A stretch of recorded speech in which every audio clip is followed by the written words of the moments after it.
Okay, here we are at pre98.com.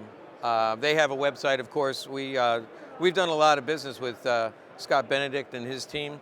So let's look at some of his guns. He's got some beautiful 1911 Colts. You're looking at them sideways. I'm looking at them straight up.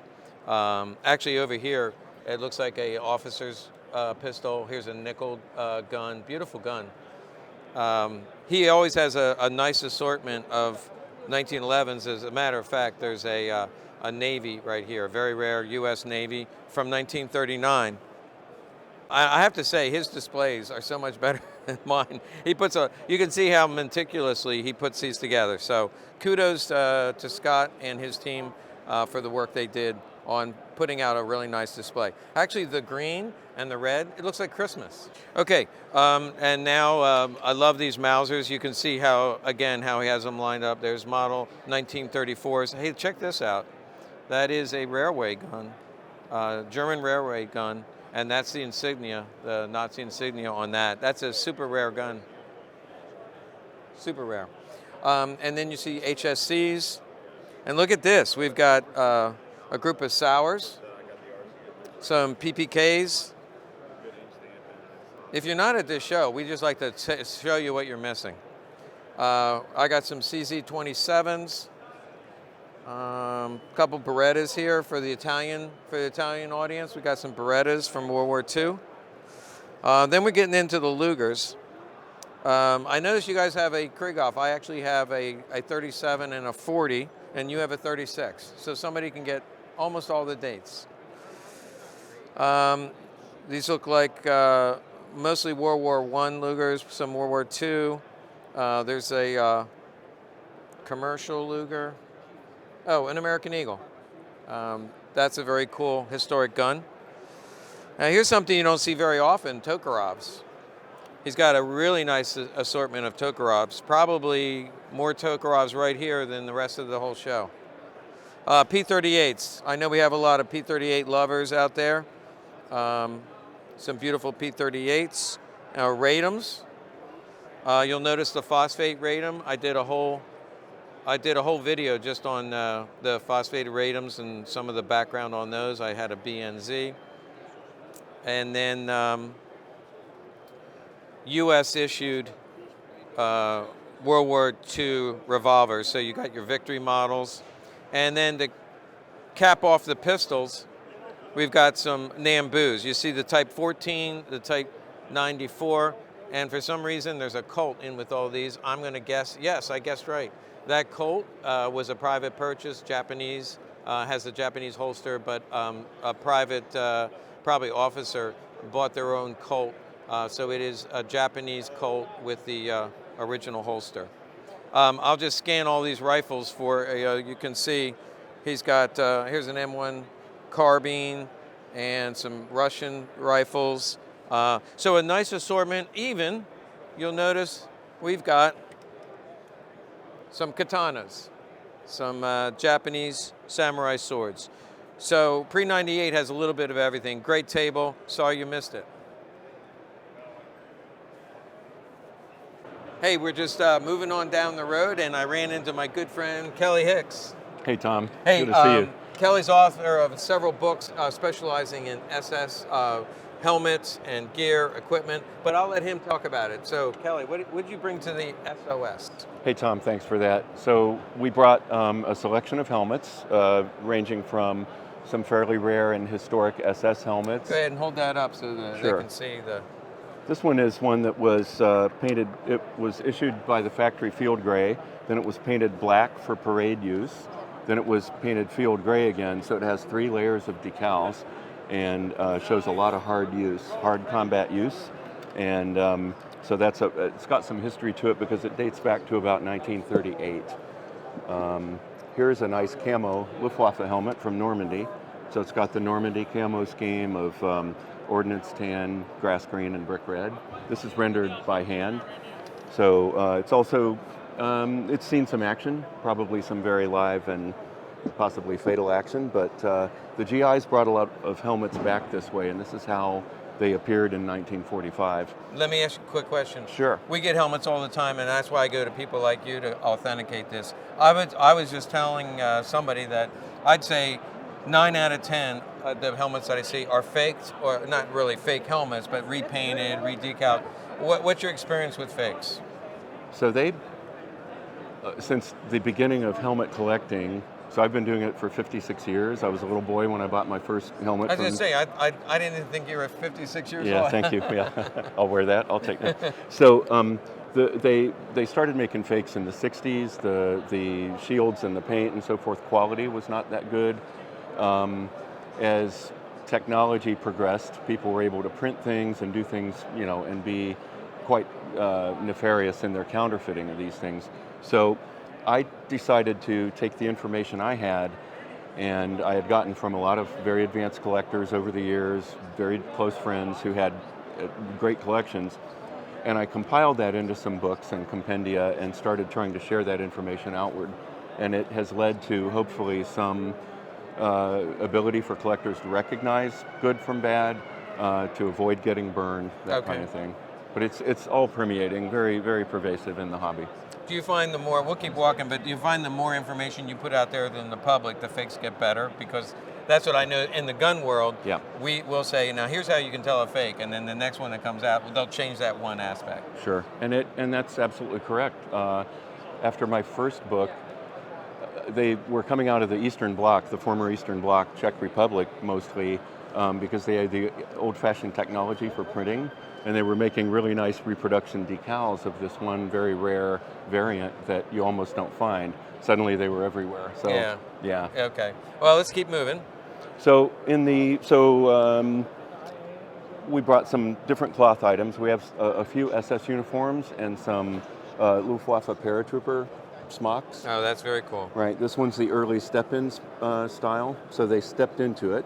Oh yeah. Step in for the Luftwaffe. Right. Let's get a approximate price on something like that. There you go. So this one having been restored, having been conserved, because the eagle had been chopped out by a GI capturing it. Then this spent its life under the bathroom sink of an old veteran. Okay. It was literally rolled up like a rag. So I decided to take it to an expert.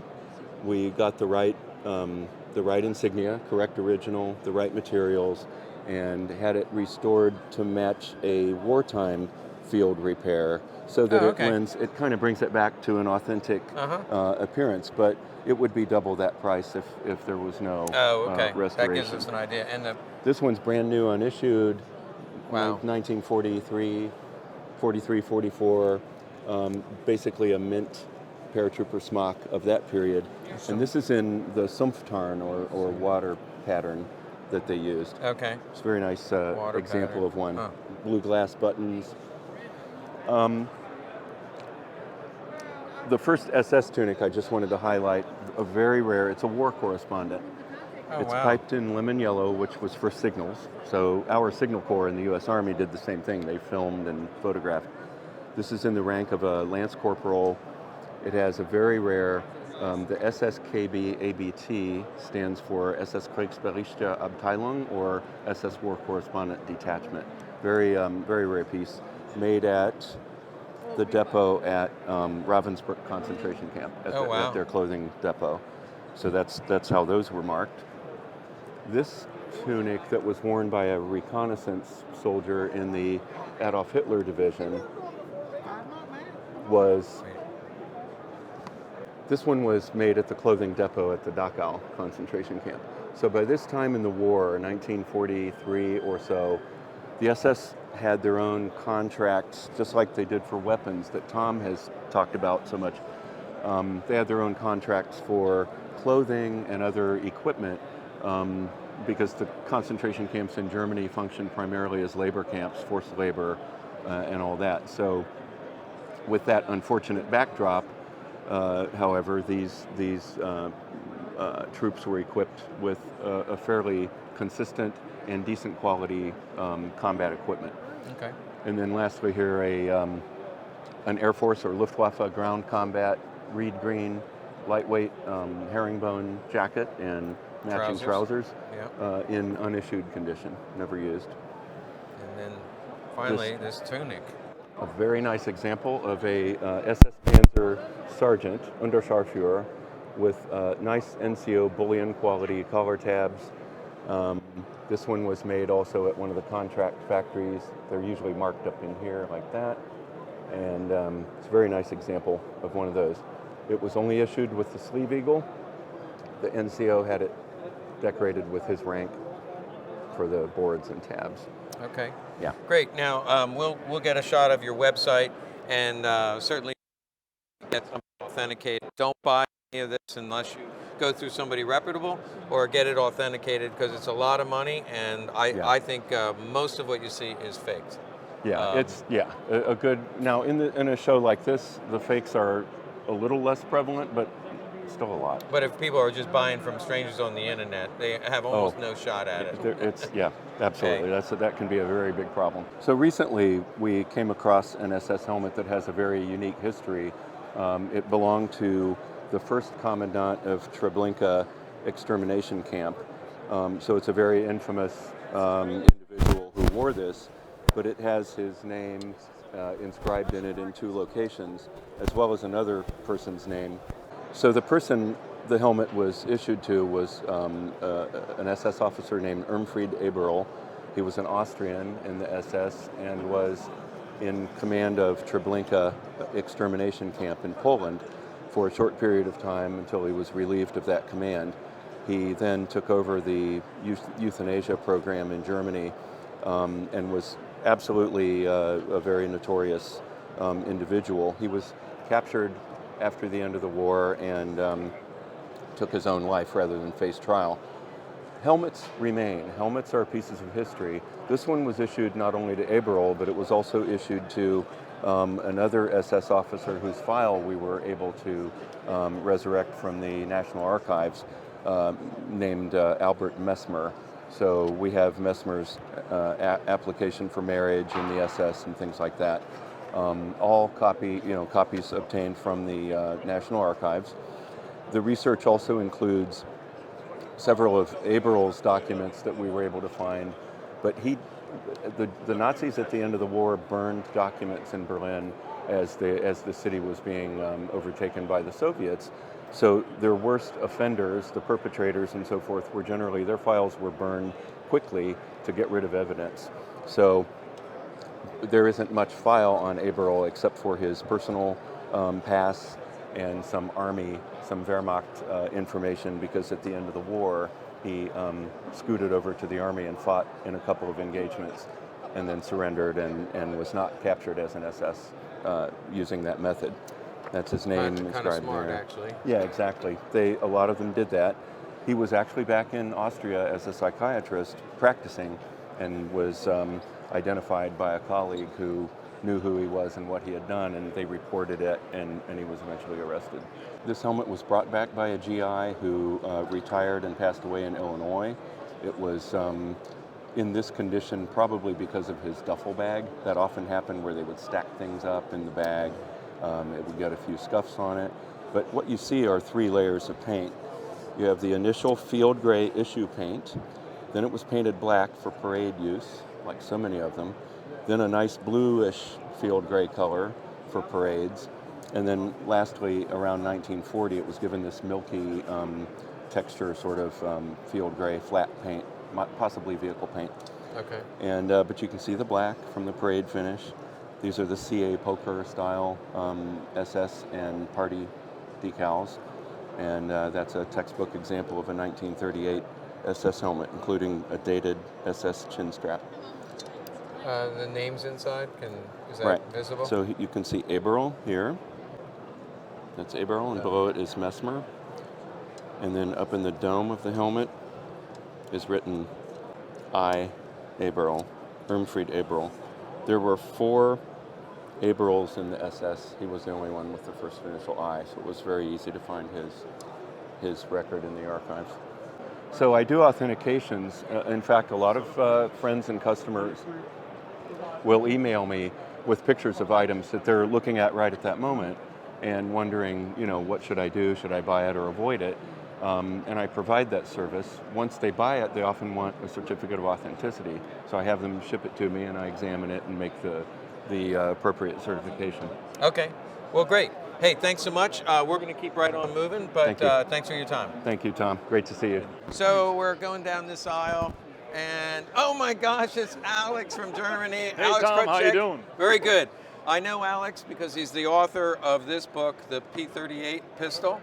It's actually only been out a short time. It's published by Simpson Limited. Simpson Limited, that's correct. Actually, they're over there. We're going to go Right there over there. in a minute. But we sell this on our website. It's just under $100. It's the best P.38 book out there, so it's kind of a privilege that we get to meet the author here. Alex, tell us a little bit about the book.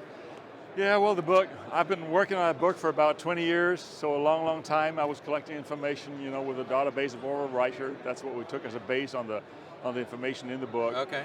So it's actually made for the collector, so we try to cover all the different fields of the accessories, ammunition, holsters, but all the spare parts. So every variation of every spare part, every change in production that happened through the time. Yeah. I went through the drawings and worked out the different changes. So we tried to cover really everything in the book. It tells So you. that sounds like a lot of detail, but for somebody like you just answered my question. For somebody like me, I just want a quick overview, and what I see here is a graph. I love that. So I can go to a variation and hit the highlights. Yes, the idea is, of course, to have really a book for collectors. That means, for example, if you find that pistol, you can go through. There's an index in the middle which shows you all the different variations. That would be like the variation 21 is the SVW45, manufactured for the German police. You can see the serial range, you can see the lowest and highest recorded number. We include like a rarity factor, so you can find out how rare it really is. Have a total quantity of production. On the very rare examples, we put like the number of known pieces in there and list the serial numbers so you can see if your gun is in the because they do fake itself. these. They do fake them, so you want to make sure you get the right. Everything is fake, but you could really track them down on all the details. So it pays for itself with one purchase. So that's well, great. before you do buy the first gun or the holster, it's a good investment to buy a book. Buy books first. Good. So it tells you about the Heereswaffenamt, how they were set up, how they were accepting the guns, what the parallels between the different guns are in the rifle production, pistol production. It cracks down on the different marks on the guns, what does the little things do. Covers the drawings, tools used in the production. Wow. Evaluation of spare parts. So it's everything you need to know. Everything you need to know. All holster variations, so it covers pretty much the whole theme of the P.38. Now, you also have this published in German? Yes, we have a German variation published. This is actually the revised edition already in English. Okay. I'm working on the revised edition in English already. So if somebody wanted to, because we do have German viewers, they complain that we don't speak German. You do. Yes, you'll find them on the internet. No, as you're soon as supposed to speak German. Oh, yeah, ich spreche Deutsch. Spreche Deutsch, good.